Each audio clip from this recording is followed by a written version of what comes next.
Objects have meaning. They tell stories.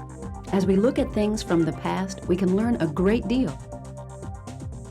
I brought this American Girl doll. I got her for my birthday, and she's special because I got her from both of my grandparents. And last year when my grandma died, and so it's even more special than it was before. Oh, it was a good season. I had a lot of fun with my friends on the team, and I had never won a trophy before. This is a picture of my grandmother from my mother's side, and she was 5 years old. And we actually have this dress still. I got this amethyst stone. I got it for my birthday 2 years ago, and we were at the Science Museum, and it was real great.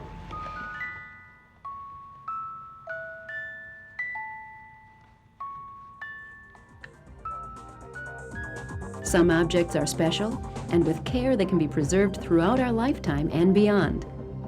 Let's look at some objects from the past.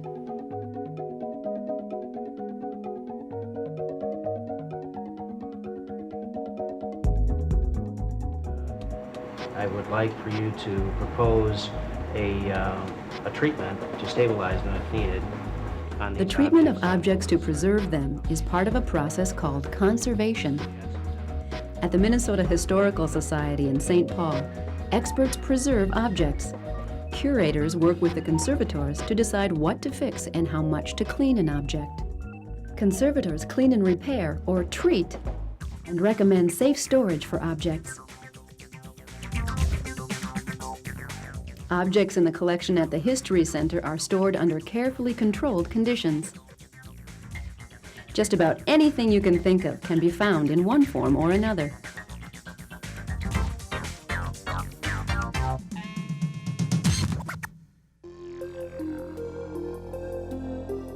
Careful handling and good storage are parts of what is called preventive conservation.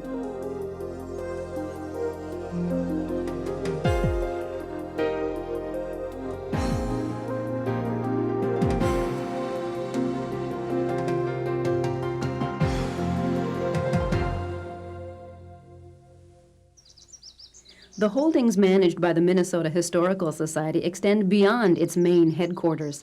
One such place is the Alexander Ramsey House in St. Paul.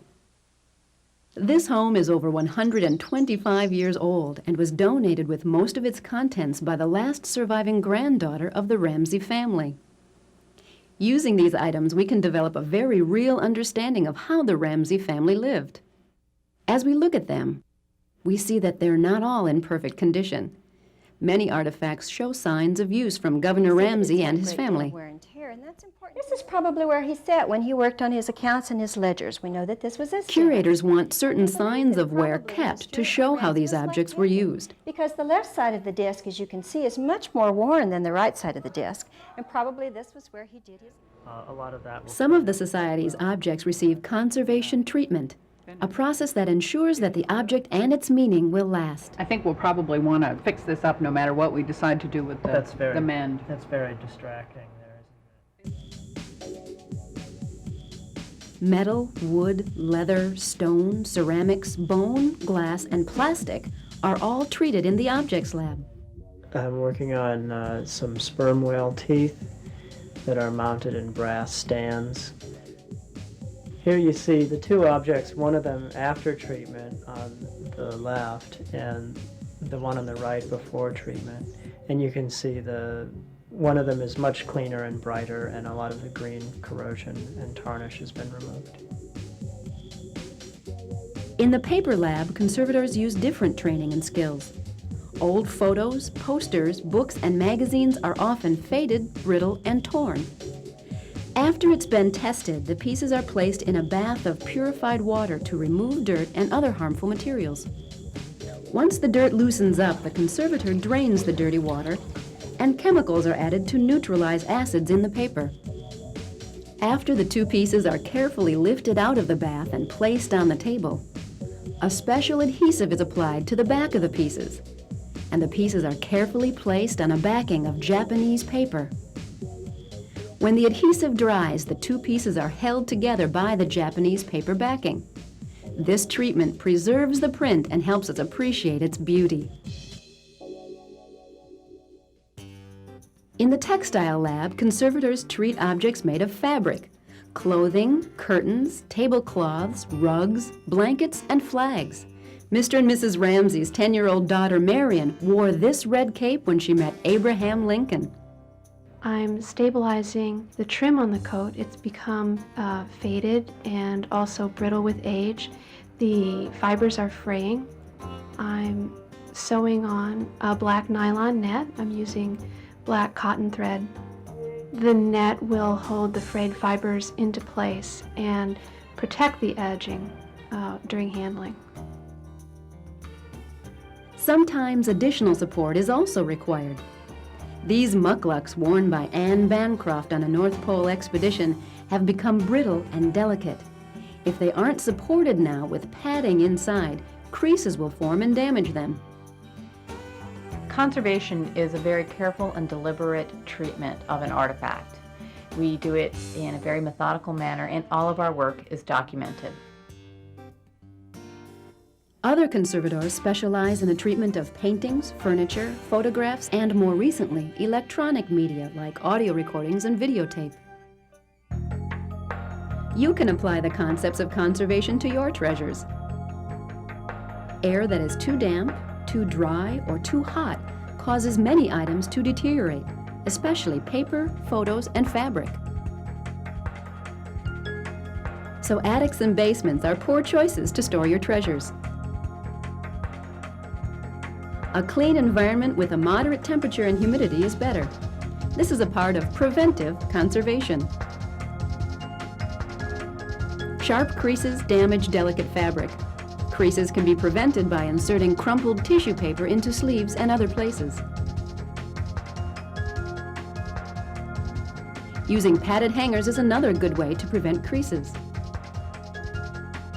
A clean cotton fabric cover will prevent damage from dust.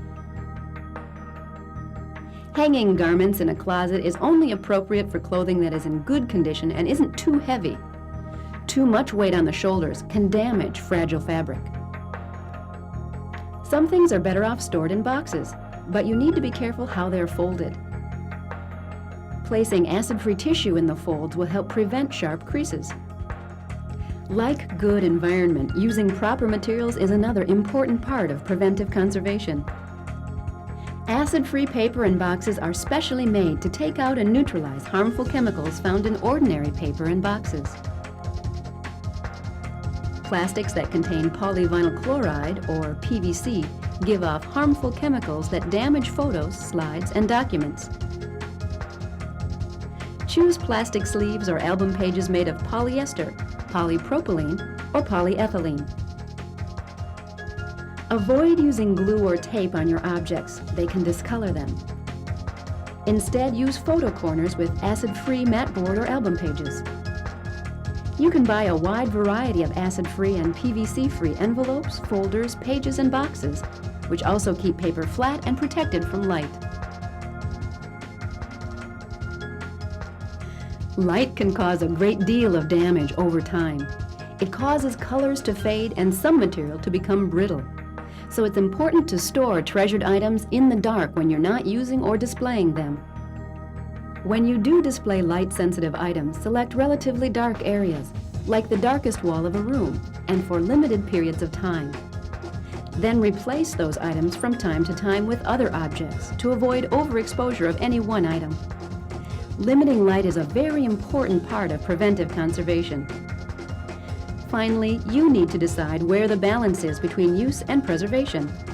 Handle, use, or display your treasures, but do so with thought and care. Some of the things that we own are very special.